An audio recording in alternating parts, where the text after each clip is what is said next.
What's good, everybody? What's good? What's good? What's good? So, some years back, or not some years back, but some months back, um, I did watch Dr. Omar on Joe Budden's podcast, and he was talking about how he don't view Eminem as top five or top 10 favorite rappers of all time because of his skin color. Now, what I take from it is hip hop has come a long way, right? Majority of hip hop was dominated by African Americans, right? You had your Nas, you had your Jay Z, you had your Biggies, your Pacs, your Rakims, your KRS ones. You had um, you had Mob Deep, you had DMX, you had 50 Cent. Like it was dominated by African Americans, right? Nobody expected a white boy to come into the game and just destroy the whole ish. You know what I'm saying? Um,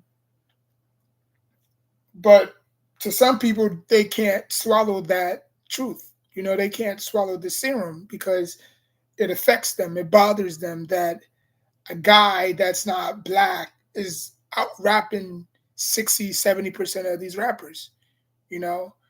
Like if I name you a list of rappers that I say, oh, Eminem is better than them, rapping wise, freestyling, battling, whatever, you know? But when it comes to album sales, it's not even close. Those rappers might probably hit them out of the park because Eminem wasn't, the best selling artist music wise, album wise, but his connection with his fans and um, just the way that he went about his business. Okay, so right now I got Eminem's albums. Okay, so the first album was in Infinity, right? That was his very first album, right? Um, the songs on Xfinity was Infinity, um, and this might probably be like an hour video because I did charge my tablet. No, I did charge my laptop, so this is probably going to be like a 1 hour video. Okay, so the songs in on Infinity was Infinity, We Go, It's Okay, Tonight, 313, Maxine, Open Mic, Never Too Far, Searching, Backstabber, and Jealousy Whores. Oh, Jealousy Woes 2.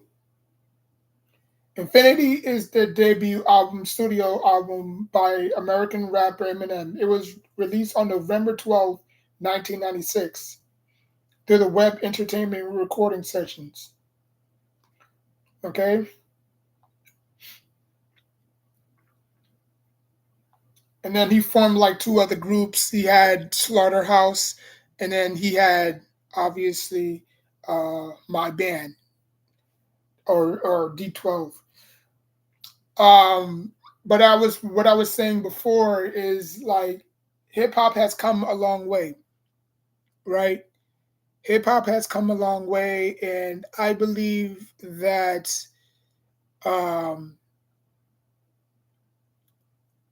I believe that Dr. Omar is wrong. Um, just because it was dominated by majority of African Americans, don't mean that he can't try. He can't like. It feels like and it's not the first time somebody said this. There's a lot of cats that went out their way to discredit Eminem because of his skin color. Oh, if Eminem was black, he would have done this and that. You know what I'm saying? Like, but since he's white, it bothers them. You know, like they didn't have anything to say when BC Boys was doing it. They didn't have anything to say when Vanilla Ice was doing it, right? But when as soon as Eminem did it, it was a problem, right? Because you had the Run DMC, the NWO, you had the BC Boys. You had a lot of great trios. You had a lot of great groups back in the day, right? Easy E, you know what I'm saying? Death Row, Bad Boys. Okay. So now we're heading into um, the Marshall Mathers LP, right? Now this song had 19 songs, 19 tracks. Okay. The first one was a public service announcement. The second song was Kill You. The third one was Stand, We All Know to Love. The fourth one was Paul, but it was like a skit. It was like a 11-second video. Number 5 was Who Knew. Number 6 was Steve Berman. Number 7 is The Way I Am, which we all know. The number 8 was Slim Shady. Number 9 was Remember Me. Number 10 was I'm Back. Number 11 was Marshall Mathers. Number 12 was Ken, another skit.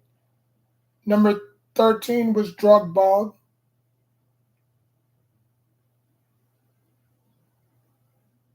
Number 14 was Impenimyville. Number 15 was Be Please, number 2. Number 16 was Kim. Number 16 was Under the Influence. And number 18 was Criminal.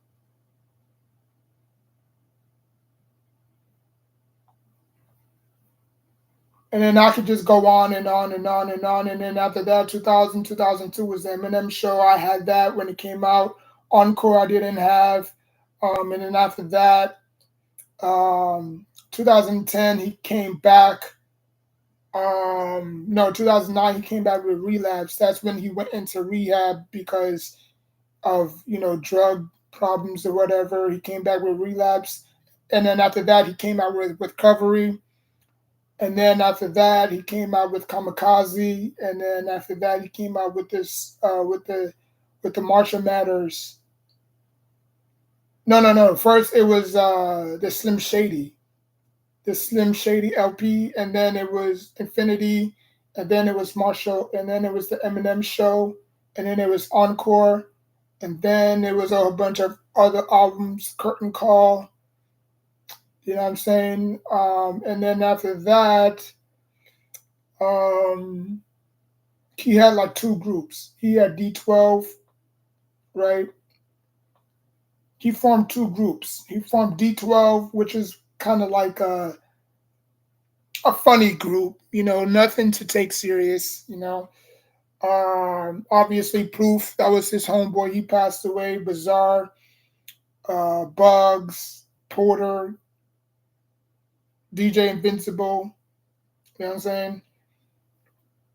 Um, the songs that they had was obviously familiar.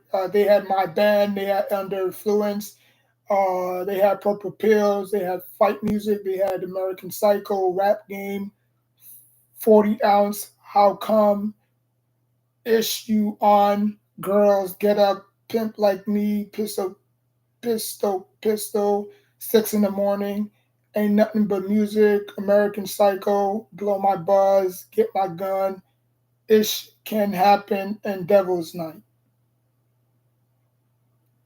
Flopped. That group did not do well whatsoever. Okay. Then Eminem came out with Slaughterhouse. He took a whole bunch of MCs and Slaughterhouse had some good music. I'm not gonna lie. I don't know why I said D12 Slaughterhouse. Um, Slaughterhouse was my favorite group that he made. Outside of D12, Slaughterhouse was my favorite. You know, my favorite one my favorite one was Joel Ortiz, right? Slaughterhouse was an American hip hop supergroup consisting of rappers like Joe Budden, Joel Ortiz, Crooked Eye, and Roaster 59.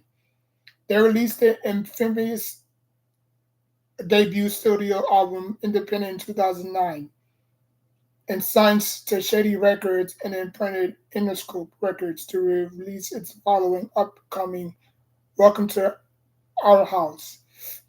Okay. Now they had some memorable songs, you know. They had Psychopath Killer, they had Hammer Dance, My Life, Our House, Goodbye, which is my Goodbye was my favorite one. The one, Y'all Ready, Microphone, RNS, Throw That Away, Rescue Me, Sound Up, Asylum, Musical Lyrical Murders, Back on the Scene, Cut You Loose, Onslaught 2, Fret House, Night to Night. But just like all groups, it didn't last long, right? It didn't last long. Um, so to me, what made Eminem, right? Like what made people gravitate towards Eminem? To me, I mean, it's not easy as people think it is, you know. Um, because in 1996, when Pac and Biggie died, or I think Pac died like a year after Biggie, Eminem was just an average Joe flipping burgers. You know what I'm saying? And then he said that he was getting his recognition from Battleground rapping, right? And then after that, you know, he got hold. He is for some odd reason he got a hold of Dr. Dre. You know, and Dr. Dre changed his life forever. You know, when a lot of people was just slamming doors in his face, slamming doors in his face. Oh, you're gonna be a one hit wonder. Oh, you this and that. A lot of people took. A lot of people didn't want to take that risk because it was gonna hurt their business. But Dr. Dre saw something in Eminem that nobody saw. You know. And if I could look up the song real quick, if I could look up the song real quick, I Need a Doctor. You could tell, you could see, or you can hear, um, you can tell obviously what he says. You know what I'm saying? Uh, I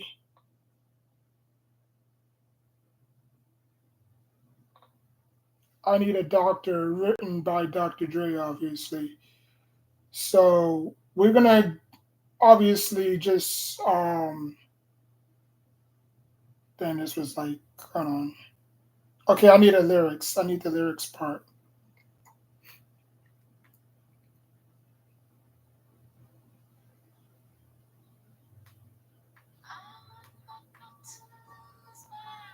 Okay, so listen to what he says.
Yeah, so basically, Eminem in that I Need a Doctor, he basically, said that, yeah, you was the one who picked me up when everybody was just ishing on me, you know what I'm saying? Like, you actually took the opportunity to give me an opportunity, you know what I'm saying?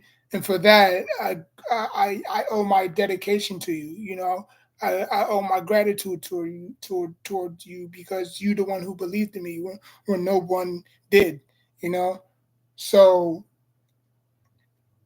if we given if we given if we given Eminem all the credit, we should also give the credit. We should give 10 times the credit to Dr. Dre because without Dr. Dre, there would have been no Eminem, right?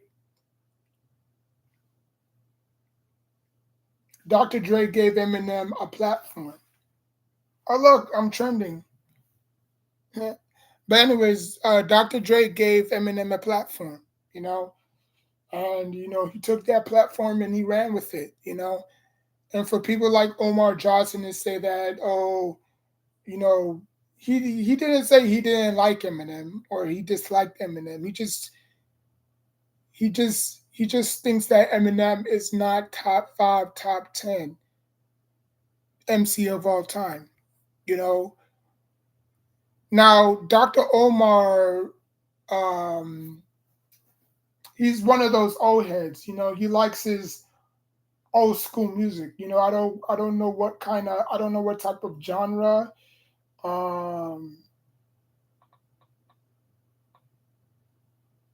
I don't know what type of genre he listened to. So he was born in 1974, right? He's currently 49 years old. He was born August 21st, 1974. So if you take the year 1974, what music was what music was popping in 1974? You know, because you always have to take the age and the not really the age but the year. The year that obviously he was born. So he was born in 1974. So what music was popping back then? Was the Warlow? I mean, was the Waterloo? Okay, was the Air That Breathe? Then came You by the Spinners, Already Gone by the Eagles, Olivia Newton-John, I Love You, I Honestly Love You, Big Star, September Girls, Rufus, Tell Me Something Good, Tell Me Something Good, Billy, Don't Be a Hero, Can't Get Enough of Your Love, Babe by Barry White, I said Betty White, Another Saturday Night by Cat Stevens, Amateur Hour by the Sparks, Keep on Smiling by Wet Willie, the night Chicago Died by Paper Lance, Sweet Home Alabama, ain't ain't too no ain't too proud to beg by the Rolling Stones, Kung Fu Fighting by Carl Douglas, Tiger Feet by Top of the Ropes, Kiki don't lose that number by Steely Dan, Beach Boy, Rebel by David Bowie, don't want to be lonely, by the Main Ingredient, Be Thankful for What You Got, Hooked by a Feeling, You're Having My Baby, Hang On There Baby, Dark Lady, Whatever Gets You Through the Night, Love's Theme, Spiders and Snakes, I've searched you so long, This Town Ain't Big Enough for the Both of Us, The Street, Until You Come Back to Me, Cats in the Cradle, If You Love Me, Nothing from Nothing, number 9 Dream, The Show the Show Must Go On, Billy Don't Be a Hero, Killer Queen, One Hell of a Woman, Sugar Baby Daddy or Sugar Baby Love, Black Water, Fire, Jasmine, The Best of Love, Google on Reggae Woman, Can't Get Out of My Head, Same Old Song and Dance, Bloody Well Night, and Can't Get Enough. Those were the freaking music. These were the musics that came out in 1974. So, and obviously he's been through the 70s, 80s, 90s, so he's been through 3 decades of music. So he knows what music sounds like. Maybe that's his preference. Maybe he prefers, okay, maybe he wasn't the biggest Pac fan, or maybe he wasn't the biggest Biggie's fan. Maybe he grew up with Rakim and KRS-One. He probably grew up around that 80 range, right? Like NWO, Easy E, you know what I'm saying? Like he didn't really grow up in the 90s like that. So, he's one of those old heads, he's one of those old heads that, like his KRS-One um and yeah, so it is what it is. I'm not gonna spend an hour here. It's crazy. Like if you look at the 19, let me see, 1980s music. I mean, if you look at the music that was in the 1980s, rap wise, obviously, rap. Okay, so 1989, so 1980s was Rebel Without a Pause by Public Enemy, I'm Bad by LA Cool J, I Got It Made by Special Ed, Wild Thing by Tornlock, Children's Story by Slick Rick, Ain't No Joke by Rakim, Eric B. and Rakim, 6 in the Morning by Ice T, The Breaks by Curtis Blow, Express Yourself by NWA, Pause on Broadway by Sir Mix-a-Lot, Paid in Full, Eric B. and Rakim, the Message, Grandmaster Flash, that's the Joint by Funky 4+1, Gangsta by NWA, F the Police by NWA, South Bronx, Talking All That Jazz, Dope Man, It's Funky Enough, Rock the Bells, You Got to Chill, It's Like That, Push It, Jam on It, Paul Revere, The Body Rock, Fight for Your Right, Paper Thin, Don't Believe the Hype, My Philosophy, Cha Cha Cha, The Bridge is Over, Peter Piper, Buddy, The Bridge, Black Still in the Hour of Chaos, Me, Myself, and I, Freaks Coming at Night, Ego Tripping, Ultra Pay, Shake Your Rump, Supersonic, Roxanne, Hey Ladies, The Snow, It's Tricky, and a lot of others. So yeah, he probably grew up around that music range, you know.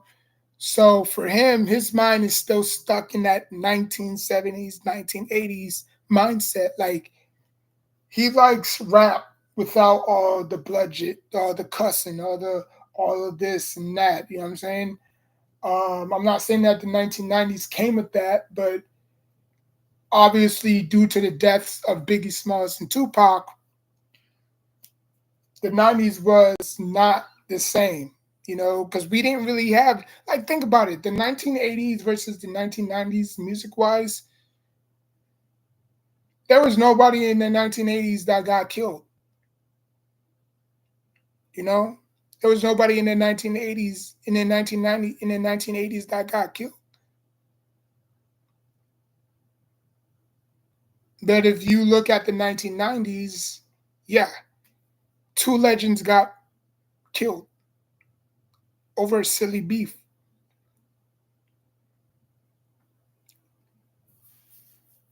It's crazy, right? So all am I saying is this, right? And I'm gonna leave it at that. You don't have to like Eminem. You don't have to listen to his music, but you have to respect him as an artist. I don't give two craps what his skin color is. He could be black, blue, orange, purple, pink. You respect him for what he can do, what he could bring to the table, not for his skin color. We can't keep it going back to this, oh, it's white versus black bull crap. Because I can name you, I can name 50 black artists right now. That Eminem is way better than. It's crazy, right? Like Eminem is better than half of these artists out here right now, which is crazy.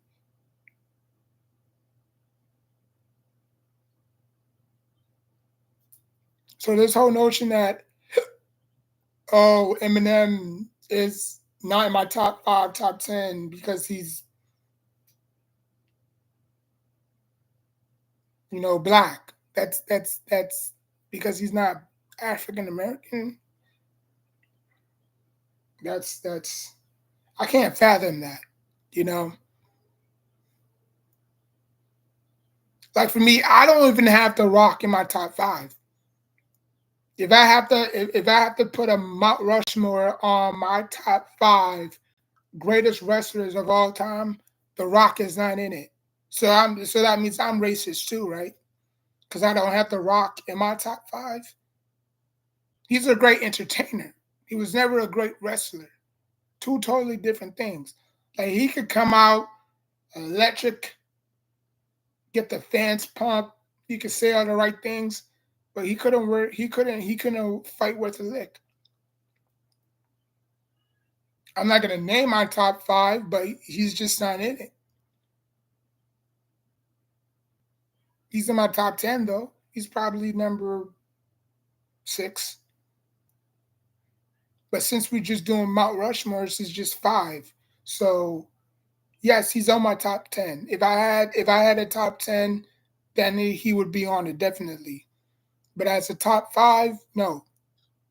He's not number 1, number 2, number 3, and number 4, and number 5. He's not in it.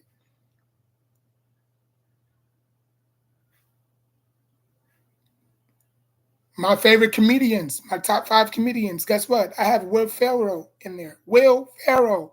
Everybody knows who Will Ferrell is. He's white. So is comedy ruled by black African Americans too?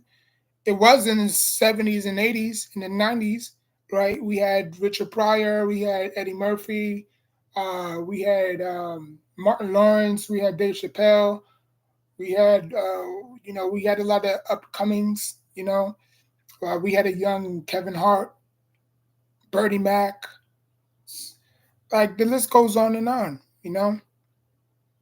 Majority of pop culture is dominated by African Americans.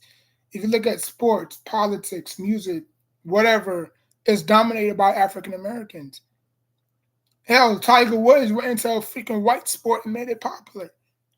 We just need a black NASCAR racer now, or a black swimmer that can keep up with Michael Phelps. We already got a dominant black runner in Usain Bolt.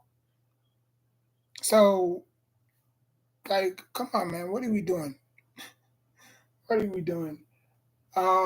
That's it. That's all. Thank you all. I don't really got any viewers, so hopefully by the time this video ends, I'll probably get like 3. I don't know. Um, but yeah, man, it's just foolishness. It's just foolishness. It's just foolishness. Um, I don't think. I don't think. I don't think he means that.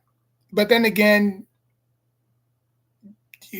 like just because he's smart and he went to school or he went to college and he has like multiple degrees, we have to believe in him or we have to believe every word that he says. That's bull. For me, that's bull crap because I don't believe that. I don't believe one word. I do believe what he said about African Americans going to other countries and making a name for themselves or trying to do what he like trying to do what they can't over here. Like for me, if I go to Dubai or any of these countries and I build a business over there, I would probably be 10 times wealthier over there than I would over here. Because over here it's very hard to do business. It's very hard to create business and do business and maintain business. But if I do it over there, oh, eh, I would be very successful. Why? Because Americans are selfish, and people are selfish around the world too. But it just depends on who you doing business with, right? But I'll leave it at that. To me, Eminem, he's in my top. He's in my top 10. He's 10. No, actually, never mind. He's five. He's five. Um, he's five. Um, but let me know what you think. Is Eminem top five all time? Like, comment, subscribe. Till next time, take care of yourself and each other.